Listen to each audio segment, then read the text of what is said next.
yadutambagije inzu ye atwereka ukuntu iva cyane ku buryo ngo iyo imvura iguye ari ku manywa biba ngombwa ko bajya kugama mu baturanyi, naho ngo yagwa mu ijoro bakabyuka bakazinga ibirago baryamaho bagahagarara mu nzu maze yahita ngo bakongera bakaryama. Iyi nzu yose iravaga, iyo nsabye rero ngo bayimbakire ntabwo bemeraga. Iyo imvura iguye mfataga abana banjye tukaja kugama ku muturanyi twamuhawe n'Imana Asuma. Uyu mwana we w'umukobwa twamusanze mu rugo yambaye umwambaro w'ishuri, tumubajije impamvu atari ku ishuri mu marira menshi adusubiza ko baburaye bakanabwirirwa ngo ntiyari kubona imbaraga zo kujyayo, ndetse iyo ari kwiga ngo abangamirwa cyane n'ibyo abandi bana bamubwira ngo nyine agenda atera rivanse. Njyewe ni mu bandi bana barantereza ngo mama agendaga ari gutera rivanse bigatuma natiga kandi bikambabaza. Ngaho kora subscribe, like, share ndetse na comment. Ndagusuhuje kandi nguhaye n'ikaze. Uyu mubyeyi yitwa Imana Chantal, atuye mu karere ka Musanze ndetse mu nkengero y'umujyi waho, bivuze ngo atuye mu cyaro. Imana Chantal abana n'ubumuga kandi afite abana 4 arera yabyaye n'abandi bana 2 bo ku ruhande nabo arera. Kubera ikibazo cy'ubukene arakodesha ndetse byanarimba bakamuha aho kuba by'ubuntu kuko nta bushobozi afite. Imana Chantal yavutse ari umwana 2, bavutse ari abana 2, ubundi bari abana benshi. Amakuru yamenye ko bavutse ari abana benshi ariko bagiraga ikibazo bagapfa bitewe n'ubumuga bavukanaga. Hari abavukaga bafite hakagiye igitsina hakajya umukondo, amaguru se akavuka areba inyuma, mbega bose abana be bavindimwe bose bavukanaga ubumuga. Bikarangiranye n'abajyanye kwa muganga byari kera, noneho kwa muganga bikanga agahora yirukanka kwa muganga, ariko bikarangira abana bitabye Imana. Chantal yaje gusigara wenyine n'uyu musaza we muri kureba. Chantal yakuze nta mashuri yigeze yiga bitewe n'ipfunwe yari afite cyane yuko atabashaga no kugenda. Mu buzima bwe yavutse akambakamba, ageze imyaka 18 agikambakamba. Uti yamaze kumenya guhagarara bigenze biti. Muri iyo myaka 18 yari ari muri korali, yajyaga kurepeta muri korali akambakamba kandi afite imyaka 18. Kubw'amahirwe umwarimu wigishije cyangwa se pasiteri muri ADPR niho yasengeraga, arabwira ati rero haguruka, ngewe wambara inkweto urazigenderamo bikunde. Urabona ko ibirenge bya Chantal birareba inyuma, muri make akaguru karareba inyuma aho kugira ngo karebe imbere. Mu buzima busanzwe umuntu muzima areba imbere n'ibirenge bireba imbere. Chantal ubumuga yavukanye ntabwo ibirenge bye bireba imbere ahubwo bireba inyuma. Ikindi cya kabiri si n'ibirenge byuzuye ahubwo ni ibirenge sinzi murabireba ku ifoto, murabireba yiciyemo ibice, ni ibice bibiri, ikirenge gifite ibice bibiri ntamenya ngo ni ikirenge. Rero umwarimu amugira inama aramubwira ati uzajya uhagarara mu nkweto ntacyo zireba inyuma ariko bizaguha support yo kubasha guhagarara. Abikoze abona birakunze, ati nubwo ntakora urugendo rurerure ngo ngende ariko ko biri kose ndabasha guhagarara, kandi iyo mushatse kujya ahantu runaka ndahagenda nubwo ntarenga kilometero 1 cyangwa se kilometero 2 nagerageje nagenda uhuka. Bivuze ko Chantal nta rugendo yakora. Chantal yankoze ku mutima, Chantal yampaye isomo runaka nawe ushobora kumukuraho. Chantal agira umutima mwiza. Chantal urera abana atabyaye ariko ubushobozi bukamubahira mukeya. Abana be bari mu buzima bubi ariko Chantal akabyakira n'abana be bakabasha kwiyakira. Nubwo bigoye kubyumva ariko abana be birababaje bo rwose kugira ngo babashe kubyumvisha ni ibintu bidashoboka. Kuvuka ukisanga hari ahantu, ukuvuka ukisanga uri umukene, ukavuka ukisanga nta byo kurya bihari, biteze no kuzanabona nta cyizere cyo kuzabibona bafite, ukavuka ugasanga ntaho kuba ufite, nta n'icyizere ufite cy'uko uzanahabona, nibura ngo ugire icyizere uvuga uti ndababara gahe gato ariko ikindi gihe cyo nzabigeraho. Ubuzima bwa Chantal n'umuryango we n'abana be ni ubuzima bubabaje. Chantal rero ubundi bumuga bwa kabiri ni uko hakagiye igitsina ntabwo ariho kiri ahubwo kigiriye inyuma, bivuze ngo aho kiri hari umukondo noneho kibereye inyuma. ubwo nabwo ni ubumuga bumubabaza kuba atameze nk'abandi bantu. Mbega muri make yumva ko ari umuntu ariko akumva nanone si umuntu umeze nk'abandi. Mbega muri make kwiyakira ntabwo hari. Icyankoze ku mutima cyane rero aricyo cyatumye nkora kino kiganiro kugira ngo nawe nkubwire, ni umwana we n'abana be. Abana be Chantal we arabizi yuko mu mivukire yabo n'ubundi yavutse muri ubwo buryo, avuka nta muryango afite kandi anavuka n'abana bakagombye kuvukana baritabye Imana ariko nabo bazize ubwo bumuga. We rero kubirumva kwiyakira yiyakiriye kera, ariko abana nabe nabo babana n'ubumuga. Bikiyongeraho nuko harimo yego umwe muzima ariko nawe ugira agahinda n'intimba yuko iwabo babayeho muri ubwo buryo. Niba Chantal afite ubumuga n'abana be bakabana n'ubumuga, urumva urwo rugo cyangwa se imibereho yawo imeze iti? Nakubwiye ngo ni ibintu byankoze ku mutima. Reba video y'umwana w'umukobwa. Kandi nta n'inkweto mfite, nta n'ifaranga mfite zo kujyana ku ishuri. Papa ntabwo twitanye.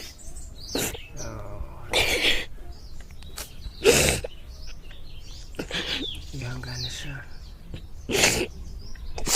ujya wumva ugize amahirwe ukajya ku ishuri,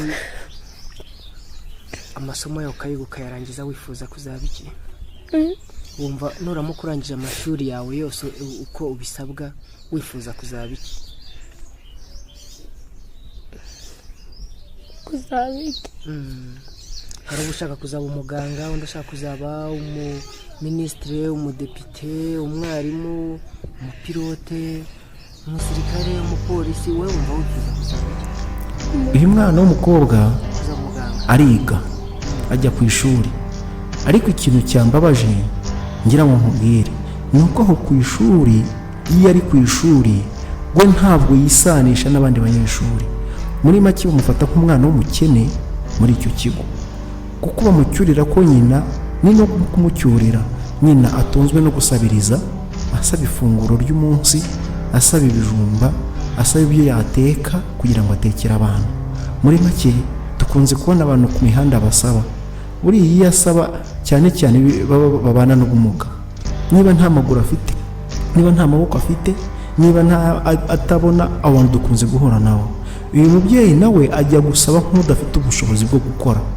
Niba adafite ubushobozi bwo gukora, aragenda agasaba. Noneho rwa rungano rw'uyu mwana w'umukobwa bigana bakamuseka ko nyina ari umusabirizi, nta kintu ashoboye, nta kintu abashije. Mbega imibereho yabo yose ari isabune, ari amavuta, ari ukurya, batunzwe no gusabiriza. Ikindi cya kabiri, bamucyurira yuko ntaho kuba bafite, kandi koko ntaho bagira, nta nzu bagira. Niyo barimo nabo bavuga ko iva cyane, ngira ngo mwayibonye irava, ku buryo ngo niyo imvura iguye nijoro barihengeka bakajya ku gikuta kimwe hahandi hatava, kugira ngo babashe kubona ya mvura ihise bagasubira kuryama. Muri make n'uburiri bafite nubwo nta kigenda, ariko babuvanaho kugira ngo imvura ihite, bakongera bagasasa nyuma bakaryama imvura yamaze guhita. Ni ikibazo gikomeye cyane. Icya gatatu cyambabaje, uretse mvuga umwana bivuga ngo ababazwa nuko bavuga ko nyina agenda muri buriya buryo. None se wa muntu we, nanjye niba ikibazo nibazaga nanjye nakubaza, twese twaravutse twisanga ahantu. Waravutse wisanga i Rwanda, waravutse wisanga kwa runaka, mu karere runaka, mu murenge runaka, mu kagari runaka, yewe n'umudugudu runaka. Ntabwo wigeze uvuka ngo wisange muri Amerika mu gace runaka kwa runaka, ahubwo wisanze hahandi. None kuki utisanze nka hariya? Yende birashoboka ko uri kunyumva ko wisanze hameze nka hariya, cyangwa se wisanze hari munsi ya hariya, ariko tumenye ko hari n'abavutse bakisanga hakomeye. Tugira umutima wa kimuntu. Niba umuntu yivutse akisanga hariya, ni ibintu bibabaje. rero Chantal afite musaza we nawe mwakunze kubona ku ifoto hariya. uyu musaza we nawe yisanze kuriya, nta maguru afite, amaguru afite nawe ni ibicece, sinzi ukuntu nabivuga, ariko abana n'ubumuga ntabwo abasha guhagarara neza. niyo bigerageje nawe ngahagarara akanya gatoya. nawe yagerageje kujya ku ishuri ariko ishuri riranga bitewe n'amagambo yumviraga ku ishuri.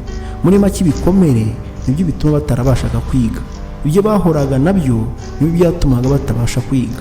uyu mwana w'umukobwa nawe ubwe avuga ko afite inzozi zo kuziga akaba umuganga, ariko ikibazo kikaba cya kindi cy'uko nta bushobozi bafite, ndetse n'amagambo abwirwa na bagenzi be amutera igikomere gituma yumva atasubira ku ishuri.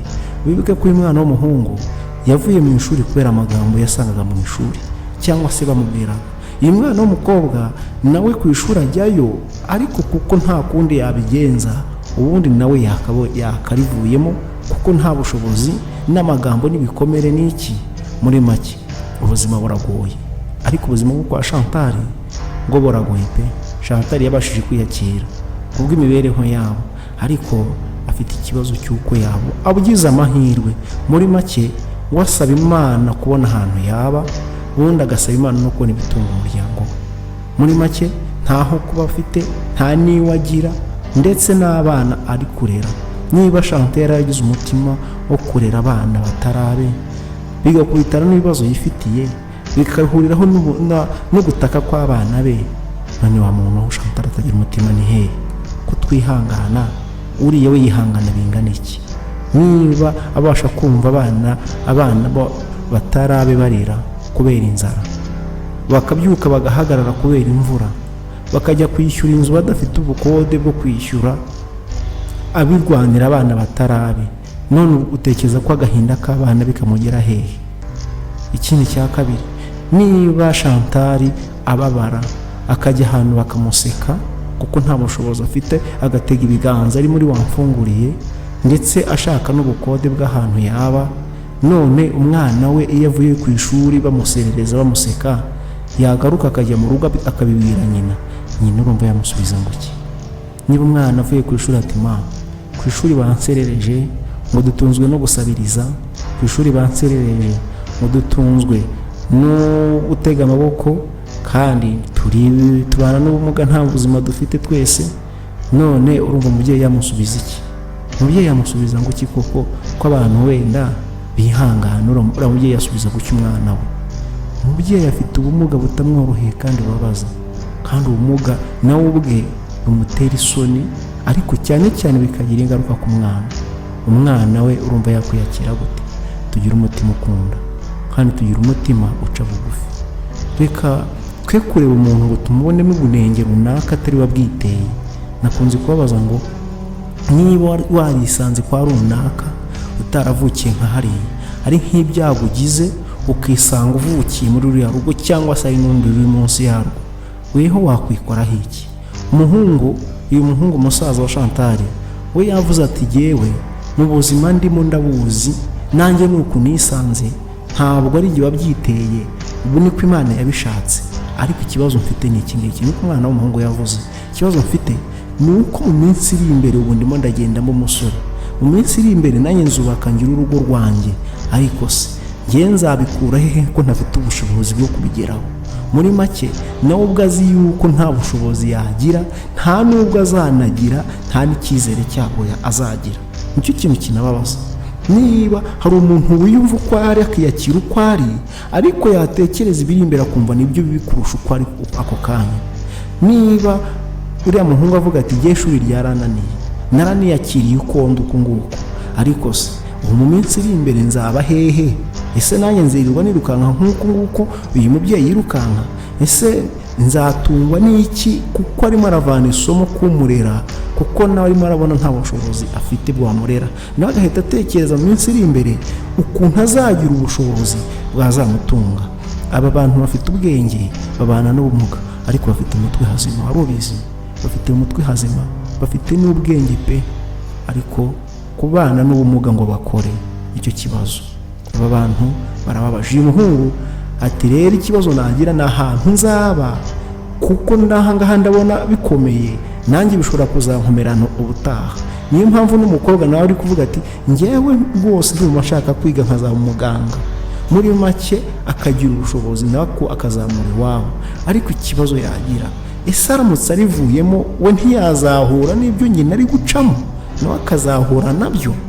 Reka rero mbashimire mwa bantu mwe, kandi tujye tugira umutima ukunda uca bugufi, twe gukomeretsa abantu badafite ubushobozi bwo kugera nk'uko natwe tumeze, sibyo? Reka mbashimire rero, kora subscribe, like, share ndetse na comment. Nzajya mbagezaho inkuru nk'izi ngizi za buri munsi. Ubwo ubutaha simbizi, ariko ejo nzabagezaho indi nkuru, ubundi muzabe muhari, kandi mukomeze kwihangana, cyane cyane uriya muryango wihangane, kimwe n'abandi bantu bameze nkawo mwihangane. Nuko twese twisanze, kandi humura turabakunda, mukomere cyane. Nahejo murakoze.